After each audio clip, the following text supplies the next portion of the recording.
Hello guys, how are you? Welcome to our channel Yashwant academy.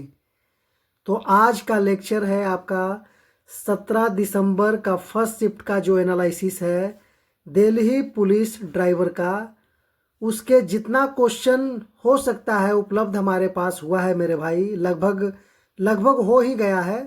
तो सारा question लगभग जो भी मिला है सबका डिटेल सॉल्यूशन के साथ एकदम जो रियल क्वेश्चन था वही क्वेश्चन मैं आपके सामने लेकर के आया हूँ। तो पहला question grand slam tennis tournament से था। पहला क्वेश्चन था ग्रैंड स्लैम टेनिस टूर्नामेंट का खिताब जीतने वाली पहली भारतीय महिला कौन थी? ग्रैंड स्लैम टेनिस टूर्नामेंट का खिताब जीतने वाली पहली भारतीय महिला सानिया मिर्जा है, जिन्होंने 2009 में महेश भूपति के साथ मिलकर ऑस्ट्रेलियन ओपन का मिश्रित युगल जीता। यह उपलब्धि हासिल करने वाली भारत की पहली महिला बनी, जिसके बाद उसने महिला युगल और मिश्रित युगल के कई खिताब भी जीते हैं। तो आपका ये आंसर हो जाएगा ऑप्शन बी, सानिया मिर्जा। तो इस क्वेश्चन का राइट आंसर सानिया मिर्जा है मेरे भाई। सानिया मिर्जा अब तक 6 ग्रैंड स्लैम जीतने वाली पहली और एकमात्र भारतीय महिला टेनिस खिलाड़ी हैं। चलिए अगला प्रश्न पूछा था लैंगिक असमानता सूचकांक GII निम्नलिखित में से किस संगठन या संस्था द्वारा जारी किया जाता है? तो लैंगिक असमानता सूचकांक जेंडर इनइक्वलिटी इंडेक्स GII संयुक्त राष्ट्र विकास कार्यक्रम UNDP द्वारा जारी किया जाता है। तो पूछा था क्वेश्चन किसके द्वारा जारी किया जाता है? तो ऑप्शन डी आपका राइट आंसर है। तो UNDP के द्वारा जारी किया जाता है, जिसे पहली बार 2010 की मानव विकास रिपोर्ट में प्रस्तुत किया गया था। और यह स्वास्थ्य, सशक्तिकरण और श्रम बाजार में लैंगिक असमानता को मापता है, जिससे पता चलता है कि देशों को पूर्ण समानता प्राप्त करने में कितना अवसर गंवाना पड़ रहा है। चलिए अगला प्रश्न पूछा था अंतर्राष्ट्रीय एथलेटिक्स महासंघ AIAAF वर्ल्ड एथलेटिक्स के नियमों के अनुसार पुरुषों की भाला फेंक प्रतियोगिता में उपयोग किए जाने वाले भाले का मानक वजन कितना होता है? तो यहाँ देखिए एज कैटेगरी है, वेट ऑफ मीन्स जेवलिन है, मतलब कि जो पुरुष फेंकेंगे जेवलिन भाला उसका वजन, जो महिला फेंकेगी जेवलिन उसका वजन। तो अंडर 17 में जो एज कैटेगरी है तो पुरुषों के लिए 700 ग्राम का जेवलिन दिया जाएगा और महिलाओं को 500 ग्राम का जेवलिन। जूनियर मीन एंड बोमीन में तो मीन को दिया जाएगा 800 ग्राम का, बोमीन को दिया जाएगा 600 ग्राम का। चलिए वही 35 से 49 ईयर्स के एज ग्रुप को मिलेगा, मेल को मिलेगा 800 ग्राम का जेवलिन और फीमेल को मिलेगा 600 ग्राम का जेवलिन। और वही 50 से 59 या फिर मीन या 50 से 54 जो बोमीन हो जाएगी उनको तो 700 ग्राम का, 50 से 59 मीन को 700 ग्राम का और 50 से 54 मीन को 500 ग्राम का भाला दिया जाता है। तो इसका राइट आंसर क्या हो जाएगा? पुरुषों की भाला फेंक में तो आपका 800 ग्राम राइट आंसर ऑप्शन सी हो जाएगा। चलिए इसका डिटेल्स देख लेते हैं। अंतर्राष्ट्रीय एथलेटिक्स महासंघ वर्ल्ड एथलेटिक्स के नियमों के अनुसार पुरुषों की भाला फेंक प्रतियोगिता में इस्तेमाल होने वाले भाले का मानक वजन 800 ग्राम होता है और इसकी लंबाई 2.6 से 2.7 मीटर होती है, जिसकी ऊंचाई अगर देखा जाए इस तरह से फीट में तो 8.5 से 8.8 फीट के बीच होनी चाहिए। इसका ये लंबाई और ऊंचाई का होता है अनुपात। चलिए अगला आप देख लीजिए सोहराई त्योहार किस लिए मनाया जाता है? तो सोहराई आपको मवेशियों और कृषि के प्रति सम्मान व्यक्त करने के लिए, इसका राइट ऑप्शन बी हो जाएगा राइट आंसर।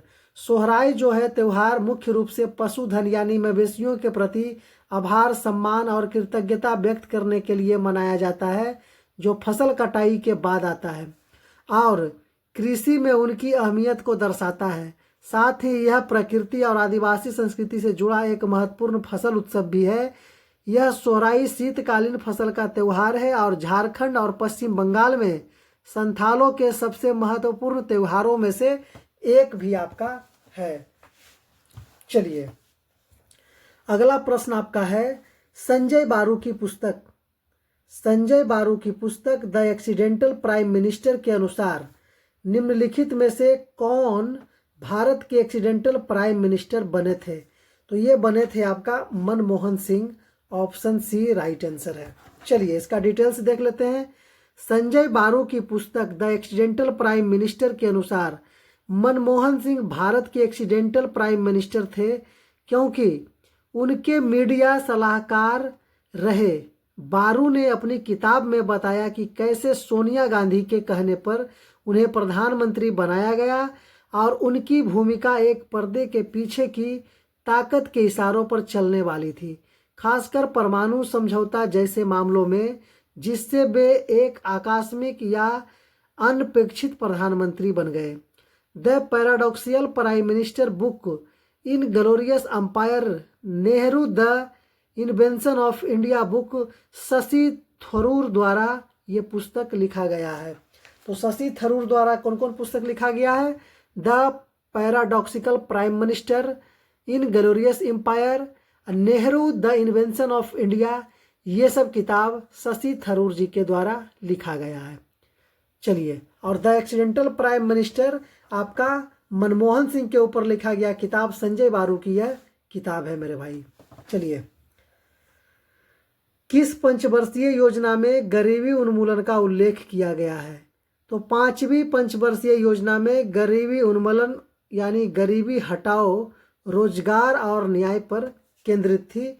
तो आपका था ये 5th 5 ईयर प्लान में आपका ये था, गरीबी का उन्मूल उल्लेख किया गया है। 5वीं पंचवर्षीय योजना की अवधि 1974 से 1978 थी। यह योजना में कृषि क्षेत्र पर सबसे अधिक ध्यान दिया गया। इसके बाद औद्योगिक और खनन क्षेत्रों का स्थान रहा। कुल मिलाकर यह योजना एक सफलता पर थी, जिसने 4.4 के लक्ष्य के मुकाबले को 4.8% वृद्धि प्राप्त करी थी। इस योजना का प्रारूप डीपी धर द्वारा बनाया और जारी किया गया था। इस योजना को 1978 में समाप्त किया गया था।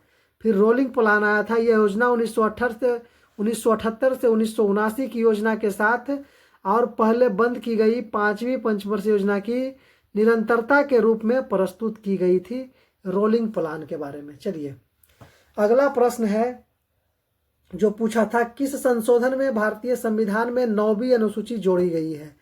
तो 9वीं अनुसूची आपका भूमि सुधार कानूनों का अनुच्छेद 31B के साथ साथ मौलिक अधिकारों का उल्लंघन के आधार पर अदालतों में चुनौती देने से बचती है। पहला संशोधन 1951 में हुआ था और इसमें कई बदलाव भी किए गए थे, जैसे कि अभिव्यक्ति की स्वतंत्रता और व्यापार की स्वतंत्रता को जोड़ना था। तो ये आपका 9वीं अनुसूची के प्रथम संशोधन में जोड़ा गया था।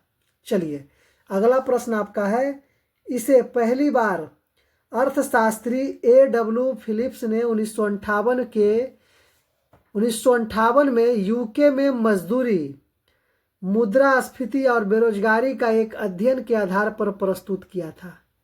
तो यह वक्र जो बताए थे, बेरोजगारी कम करने से उच्च मुद्रास्फीति हो सकती है, जबकि मुद्रास्फीति को नियंत्रित करने से बेरोजगारी बढ़ सकती है। दीर्घाकार अवधि जो है, दीर्घावधि में वक्र ऊर्ध्वाधर हो जाता है, क्योंकि बेरोजगारी की प्रकृति दर अस्थिर हो जाती है, जहां मुद्रास्फीति की अपेक्षाएं पूरी तरह से समायोजित हो जाती है। आधुनिक आर्थिक बहसें, वैश्वीकरण, तकनीकी प्रगति और बदलते श्रम बाजार की गतिशीलता जैसे कारकों के कारण फिलिप्स वक्र का प्रयोज्यता पर सवाल उठती है।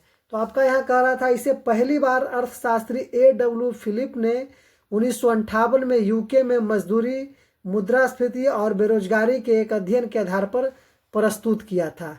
कौन सा? ये आपका मुद्रास्फीति का जो वक्र था ना, वही वाला। चलिए अगला प्रश्न, 1971 में पहले पुरुष हॉकी विश्व कप के विजेता कौन सा हॉकी टीम था?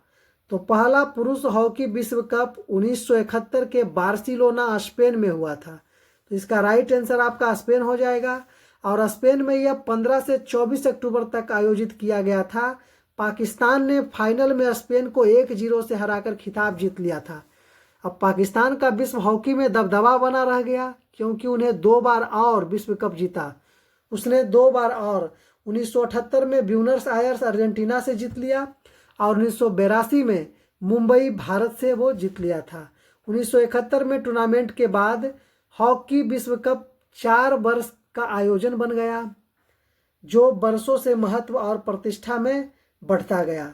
2023 पुरुष हॉकी विश्व कप का वर्तमान विजेता जर्मनी है। उन्होंने मैच 3-3 से ड्रॉ होने के बाद पेनल्टी शूटआउट में बेल्जियम को हराकर खिताब अपने नाम किया है। भारत ने हॉकी में पहला विश्व कप 1975 में जीता था, जिसका आयोजन मलेशिया में हुआ था। चलिए, अगला प्रश्न पूछा था कि वर्ष 2008 में कन्नड़ साहित्य के प्रतिष्ठित साहित्य अकादमी पुरस्कार किस लेखक को और उनके किस उपन्यास के लिए प्रदान किया गया था। तो वर्ष 2008 में कन्नड़ लेखक श्रीनिवास जी वैद्य को उनके उपन्यास हल्ला बंटू हल्ला के लिए साहित्य अकादमी पुरस्कार से सम्मानित किया गया है। कन्नड़ लेखक श्रीनिवास जी को दिया गया था। चलिए, अगला प्रश्न पूछा था 5 मार्च 2025 को कौन देश की पहली विधि सचिव नियुक्त हुई है। तो आपका सी है अंजू राठी राणा। 5 मार्च 2025 को केंद्र सरकार द्वारा भारतीय विधिक सेवा की अधिकारी अंजू राठी राणा देश की पहली विधि सचिव यानी विधिक मामलों की सचिव नियुक्त हुई। वह वर्ष 2017 में संयुक्त सचिव के रूप में कानून मंत्रालय में शामिल हुई थी।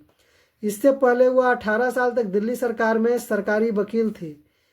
इस पद पर उन्होंने नितेन चंद्रा का स्थान लिया है।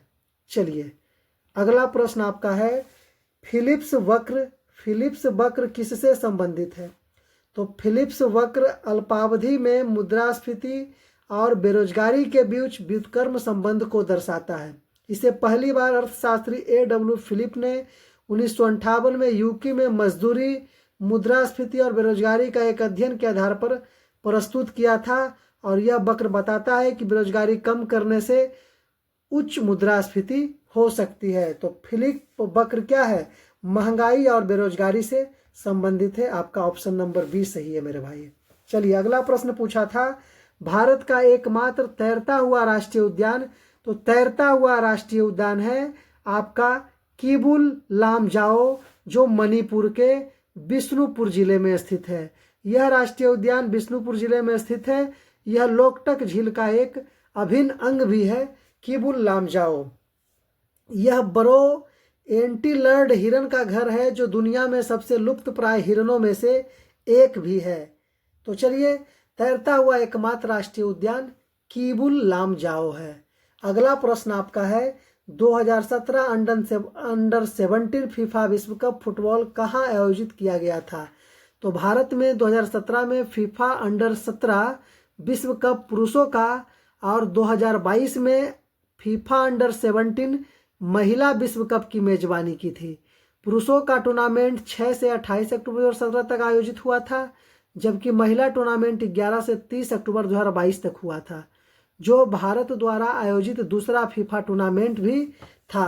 तो इसका राइट आंसर क्या हो जाएगा, यहाँ कह रहा 2017 का अंडर 17 फीफा विश्व कप फुटबॉल कहाँ आयोजित किया गया था। तो इसका आयोजनकर्ता मेजबानी भारत किया था, तो भारत में हो जाएगा।